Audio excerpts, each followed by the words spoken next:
The UFC is back in the fight capital of the world for the final UFC pay-per-view event of 2024. It's UFC 310. It goes down in just hours from now at the T-Mobile Arena.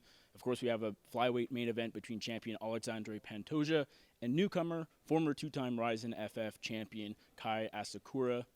This is the UFC 310 preview show. I am Nick Baldwin from theScore. That is Sportsnet's Aaron Bronsteter. Aaron, appreciate you doing this. Let's start with the main event. Kai Asakura coming in, gets a rare opportunity to fight for the flyweight championship against a guy that has kind of become a very important champion for the UFC. He's headlined 2 pay-per-views now this year. Just kind of give me your thoughts on the main event and this big opportunity for a guy that is 0-0 inside the UFC's Octagon. Yeah, certainly interesting. You look at Pantoja, he almost cleaned out the division before he was even champion. Beat so many of those top guys, Kai Kara-France, Royval, who he then had to beat again, Moreno, who he then had to beat again. He had already beaten him twice before. So they're running out of people for him to fight, and I think that bringing in Kai Asakura is a really pivotal move, especially as we're seeing a big surge of Japanese fighters come back. It's been a while since we've seen a lot of prominent Japanese fighters in the UFC. The last guy to fight for the title, I think, was probably Kyoji Horiguchi, and we had like Yushin Okami, but it's been a while since we've seen Japanese fighters rise to prominence. You see Tatsuro Tairo's coming on now, Rinya Nakamura, Rei Tsuruya. So bringing in Kai Asakura now, I think, is really going to help the UFC make inroads into Japan, especially if he can win this fight. And I think that at flyweight, we'll see how well his dynamism and his striking that he had in the bantamweight division in Ryzen carries over to the flyweight division, because the speed is a lot different. And regardless of how his weight cut is, that's where we got to see how he's able to maintain that gas tank for 5 full rounds. Were you in favor of this matchup just because I think most people actually found it pretty, okay. Like it was a matchup that, when you have a champion from a different organization, this is essentially a cross-promotion champ versus champ fight. But of course, you might have Kai Kara-France, you might have Brandon Royval, you might have some other of these top flyweights that arguably deserve a title shot, kind of wondering, why is this guy leapfrogging the entire division? How did you feel about it when they first announced that Kai Asakura was going to get a title shot right off the bat? We're kind of used to it, right? Because Steve Erceg did the same thing earlier this year, because they've just run out of challengers that we've seen that are fresh challengers for Pantoja. So Kai Kara-France, when this fight was announced, I don't think he had fought yet, right? Like, I think that his fight recently took place before this was, like, as this fight has kind of already come together, because there was a rumor that this fight was actually going to take place on that card in Australia, which didn't end up happening. So I think that when you look at the matchup and you look at Kai Kara-France, you can make a case for him, but he's just he's 1-1 in his last 2. I mean, he's not on any sort of win streak. Brandon Royval, I think, has the strongest case, but that was a year ago that he fought against Pantoja. So I think that it makes a lot of sense to bring in a fresh challenger, especially one with the kind of profile of Kai Asakura that comes with him from Japan. Does that 0-0 record actually make Asakura a bit more dangerous? I don't think Pantoja. I think Pantoja is doing anything but looking past him. He's been saying all week he knows how legitimate Kai Asakura is, but in some ways, I mean, when you're 0-0, when you haven't fought in the UFC and you're getting this title shot, there's kind of nothing to lose, is there? Yeah, not really. I think that for Kai Asakura, he does come in playing with house money a little bit. And it's funny, Pantoja actually said the same thing to me when I spoke to him this week. He said, this is a guy with nothing to lose. And I said to him, what I think makes you a special champion is that this is your second fight where you're facing guys with nothing to lose, guys that are fresh to the UFC, that are kind of new to the consciousness of the viewer, where you're putting it all on the line and facing these guys that you don't have a lot of tape on them, and there's not a whole lot of experience that you can draw from where you can see what their strengths and weaknesses are necessarily. Guys that are surging. So I think that it does speak volumes about Pantoja that he's taking these fights against guys with nothing to lose. I think that with Kai Asakura, does it make him more dangerous? I don't know if it necessarily makes him more dangerous. I think that Pantoja's kind of seen it all. One of Pantoja's main training partners is Kyoji Horiguchi, who I mentioned before, that has fought against Asakura twice. He's 1-1 against him. So I think that he'll get a lot of knowledge that he gets from Kyoji Horiguchi, as he's trained with Horiguchi for many years at American Top Team as one of his main training partners. So I think that's an advantage for him going into this. Of course, the co-main event is a top welterweight fight, number 1 contender bout, according to UFC CEO Dana White. Shavkat Rakhmonov taking on Machado Garry. This is just a huge fight. I think, Ariel Helwani would call it the people's main event. I think most would agree with that. How much are you looking forward to this one, just first off? Well, it's awesome, and Ian mentioned it yesterday at the press conference. This is the biggest combined record of any two undefeated fighters to face each other in UFC history at 33-0. I love this fight. I said to Ian Garry this week, your nickname's the future, but this week you're the present, because if you win this, you're going to get a title shot next. But also, you're kind of a present to the fight fans that we're getting these two surging undefeated fighters going against each other at this moment in time. We just rarely get to see it. Alexander K. Lee, our colleague who works for MMA Fighting, put it out there and said, when was the last time that we've had fighters with at least 6 UFC fights that were undefeated face each other? And I think it was Rashad Evans versus Lyoto Machida was the answer to that. It was, yeah, exactly. It's like you were a young child at that point in time. But yeah, a very, very long time ago, and we haven't seen it since. So I think that makes it such a unique circumstance. It's not a title fight, but for all intents and purposes, it's basically an interim title fight, because the winner is going to be fighting for the championship next. What does Shavkat's willingness to, go from a title fight with Bilal Muhammad? Bilal gets sick, has a issue with his foot, very serious illness, and then Shavkat has a title shot locked up, and then he says, you know what? I don't care. I'm going to fight whoever wants to fight me on this date. I'm ready. I'm training.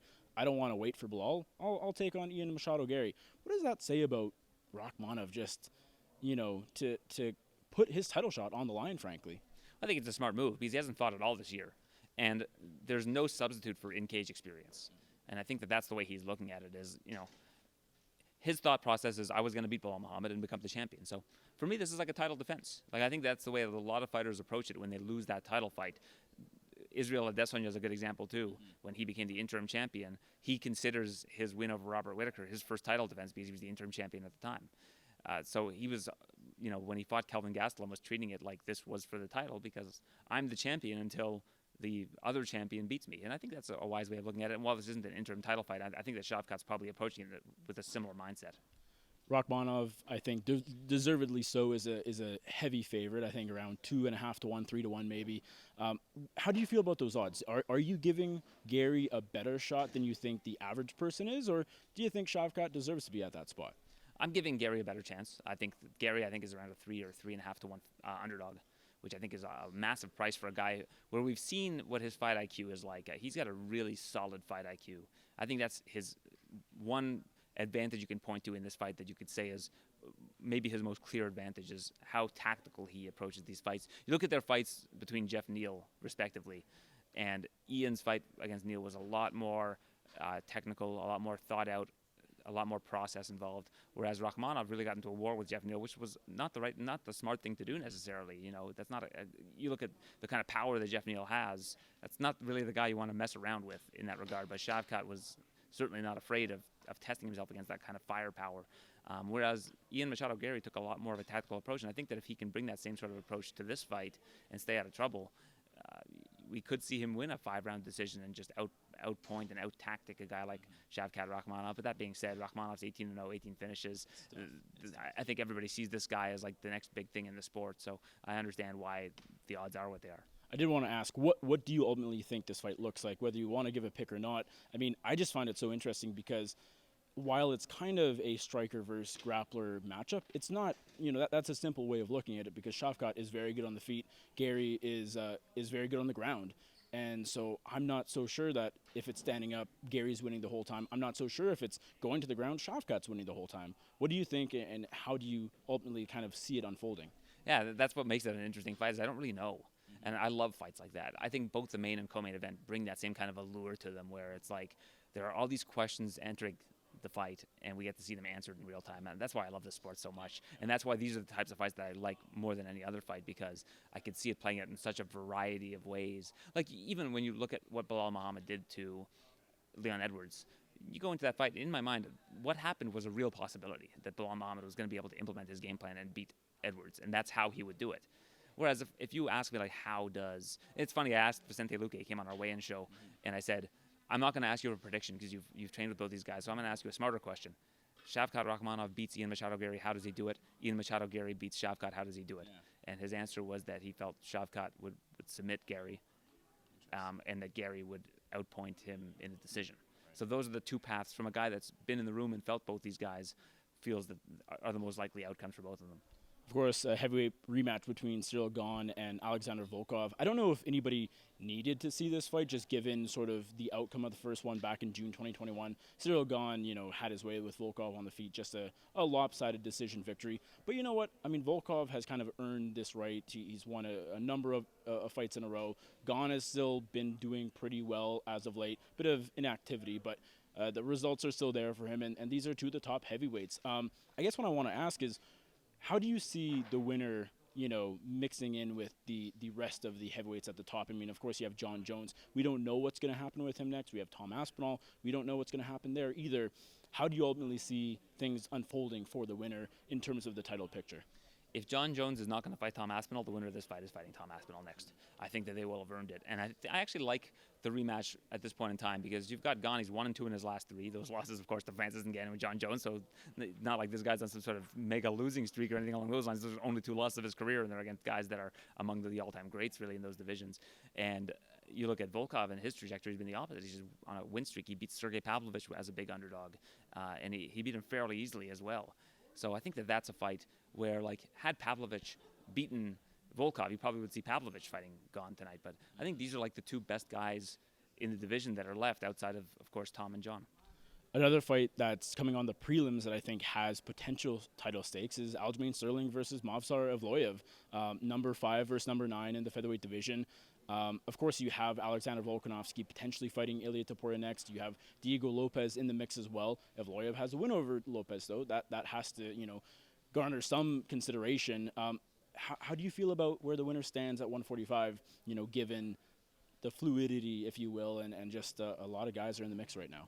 Yeah, Eamon Zabi and I were talking about this earlier, and it's kind of funny because you mentioned Evloev has that win over Diego Lopez, but Diego Lopez, he won at the World MMA Awards yesterday for Breakthrough Fighter. That was a short notice fight. I think he's a lot more popular than Movsar Evloev. I think his fighting style is a lot more popular. I would not be shocked that if Movsar Evloev wins, that Diego Lopez is able to jump him. I think that you might want to make that fight next. You do a rematch between those guys to really determine who the next guy is, since Volkanovski is likely going to get the next title shot. That would make a lot of sense to me. That said, Eamon also mentioned Arnold Allen, his training partner, trained for Movsar Evloev this year, and he feels like there's a real possibility that Aljamain Sterling is going to be able to get his back at some point of this fight. I think this fight actually is one that is a lot more close than the odds suggest. I think that Aljamain Sterling, it's almost like a stalemate fight. They're both great in the same areas. So I'm very eager to see how it plays out. I don't think it's going to be the most interesting fight in terms of entertainment. Interesting is probably the wrong word. I don't think it's going to be necessarily the most entertaining fight, but I think it's a very interesting fight in terms of the chess match of it all. A lot has been made about this fight being on the prelims. When you have Bryce Mitchell versus Kron Gracie, number 13 at featherweight versus unranked Kron Gracie, hasn't won since 2019. People and fans and media as well are kind of wondering why did Bryce Mitchell versus Kron Gracie end up on the main card over Aljamain Sterling versus Movsar Evloev? How do you feel about that? Aljamain Sterling said he's not sure what's going on. He didn't quite go as far to say that he feels disrespected by it, but there was definitely a hint of that. Evloev, on the other hand, just doesn't care. Do you think the UFC is disrespecting Aljo by putting him on the undercard? Is this just a matter of big names on the undercard, and that's a good way to do your belt order? What do you make of this? Do you think people are overreacting? How's the UFC doing this year? It seems like they're doing okay, right? They're doing all right. They have metrics that suggest that they should have certain fights at certain times. They want people to watch the card for as long as possible. That does better for them, for their advertisers. They can say, hey, we've got people that watch, on average, of a 7-hour UFC event, they watch 4 hours of it. I don't know if that's a real number. I'm just saying, I believe that when they put these fights together, it's got to be by design. There's got to be some sort of method to the madness of it. And like you said, these are the two highest ranked featherweights on the card, and you've got 2 guys fighting 2 different fights on the main card that are in the same division, while these guys are on the prelims. So what is it that they see that makes them want to put that on the prelims? To me, I just think that they want to get as many people to tune in for as long as possible. That's why you put a card of this caliber on the prelims. What is your overall excitement level like, if you want to do 1 to 10 sort of for this card? And I ask because there's been a lot of talk about, is this a worthy year-end lineup? I mean, it's not a John Jones, Conor McGregor card, but you know what? It's a very deep card. You have a lot of good fighters on the prelims. I mean, Dominic Reyes, we haven't even talked about him, and Anthony Smith. I mean, Michael Chiesa, Chris Weidman, they're on the early Fight Pass prelims. What do you think about the card overall? What's your excitement level sort of just a day out from the event? Yeah, my excitement continues to rise as we get closer to the event, and I think that's the same for any fight week that I cover. I just start to get more excited and feel the anticipation more. I'd say probably about a 7.5, 8 out of 10. Like, the thing about this card is it's really deep. Like, at the very top, it might not have the most name value, but the fight between Rakhmonov and Garry gets me so much more excited every time I think about it, because really, like, this is a championship caliber fight. Like, the original card would have had Belal Muhammad and Shavkat Rakhmonov. Like, can you say to me with a straight face that that's a more exciting fight necessarily than, like, I think that the entertainment caliber is just as high as it would have been if it was that fight. And that's not a disrespect to Belal Muhammad. I just think that when you take these two guys undefeated at this point in time, they're both surging contenders, both right in the mix for the title, and you put them against each other in a 5-round fight, like, it's going to be an awesome fight. These year-end cards, for whatever reason, the last couple of years haven't been that stacked. Like, we had that one with Ankalaev and Blachowicz because Yuri fell off like a week before. Last year, Colby Covington and Leon Edwards, I think, was a real stinker of a fight, like the way that it turned out. So I actually think that the excitement potential for this card, because of the matchups, is going to be higher. Well, it's UFC 310. It goes down just hours away Saturday night at the T-Mobile Arena here in Las Vegas. Alexandre Pantoja versus Kai Asakura for the UFC Flyweight Championship, and a whole lot of other fights on this card. Keep it locked to theScore for all your coverage going into this weekend.